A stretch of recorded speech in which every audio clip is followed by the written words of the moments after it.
The In-Home Supportive Services Program, or IHSS, makes it possible for you to remain safely in your own home, where you can enjoy personal freedom and independence and continue being a part of your community.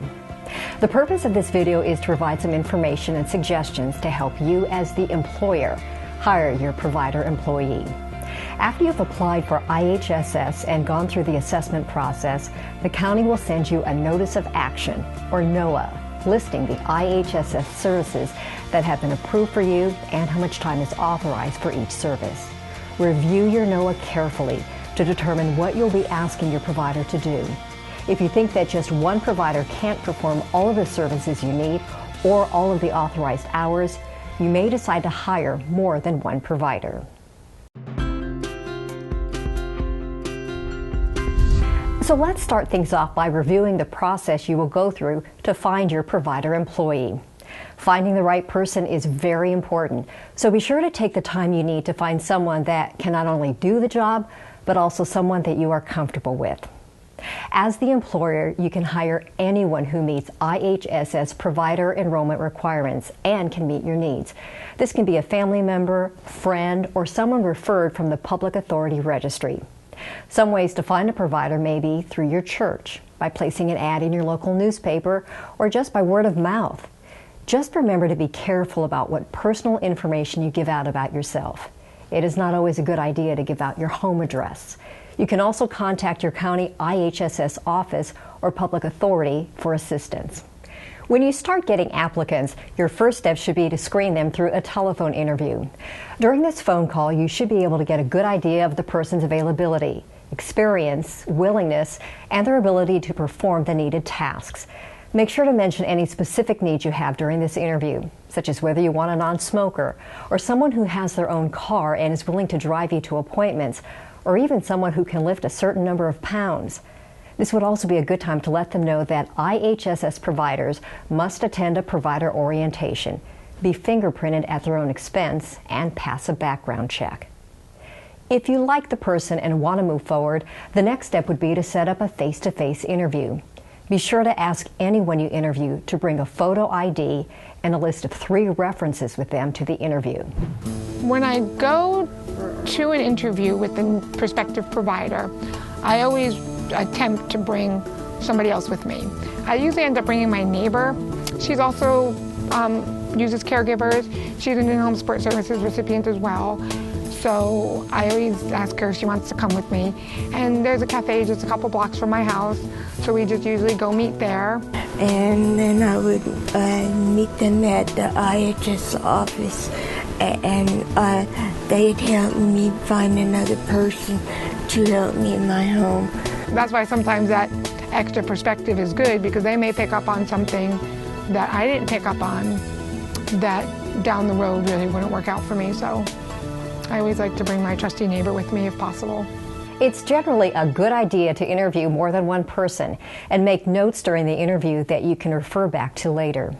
Some important things to remember are: ask to see identification. This may be a valid California driver's license or identification card with a photo. Explain your expectations for work behavior, including the use of your belongings, arrival and departure times, and other information that will be important for the person you hire to know. Go over the services and hours authorized for you. Ask if they have been an IHSS provider before, and if they've gone through the provider enrollment process. Explain that IHSS does not pay for the cost of gas, car insurance, or public transportation. Make sure you are clear on who will pay these costs and that your provider has car insurance and a valid driver's license if they will be providing the service. Make sure to give the people you interview a chance to ask you questions about the job and the services that you will need. And you should always check your applicant's references. Explain to your provider that the amount of pay they will receive is set by the county and that Social Security and state disability insurance taxes are deducted from their wages. If you are hiring someone under the age of 18, you must also comply with all laws and regulations relating to wages, hours, and working conditions. After I do an interview with a provider, I always ask them for references. And make sure that, that there's not just family references. And I ask them things like, are they trustworthy. How long has she been working in the building? Has anything ever showed up missing? And who else had she been working for? Are they a good, hard worker? Because those are the things that you really can't teach somebody. Either they have it or they don't. But my routine, then the things I need done, that's something I could teach somebody. Once your interviews are complete and it's time to make the final decision, look back at your notes and compare the strengths, qualifications, and references of each person you interviewed. When you've decided who best meets your needs, let that person know and then contact your county IHSS office so your provider can begin the enrollment process if they have not already done so. Make sure to also inform your social worker by completing a recipient designation of provider form, which is also known as the SOC 426A. Another important form to complete is the Employment Eligibility Verification Form, I-9. The purpose of this form is to document that each employee is authorized to work in the United States. This requires you to confirm that your provider has proper documentation, such as a Social Security card and driver's license, or government-issued photo identification card. The form includes instructions for completion and retention. If you have any questions or need a form, contact your county representative or public authority office.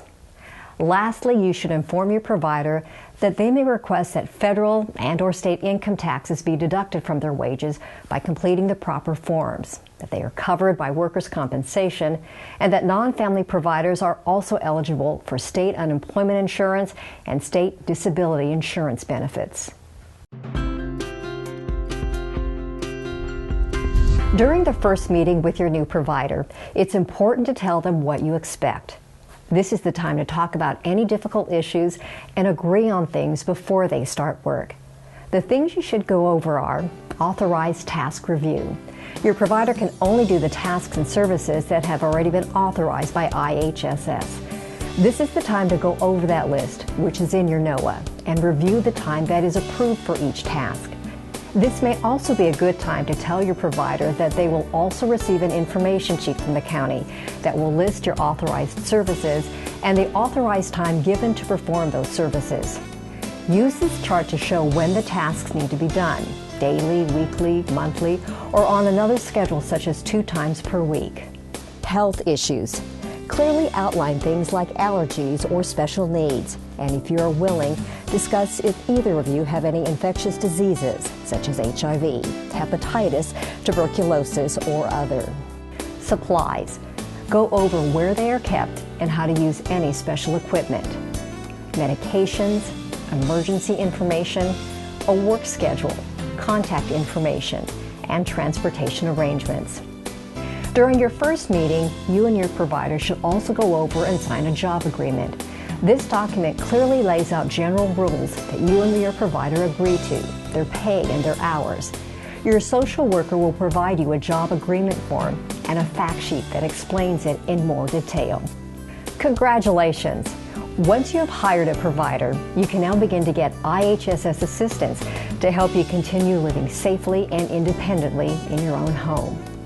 We hope that this video has provided you with some useful information about hiring an IHSS provider. For additional IHSS information and resources, contact your local county IHSS office or visit www.cdss.ca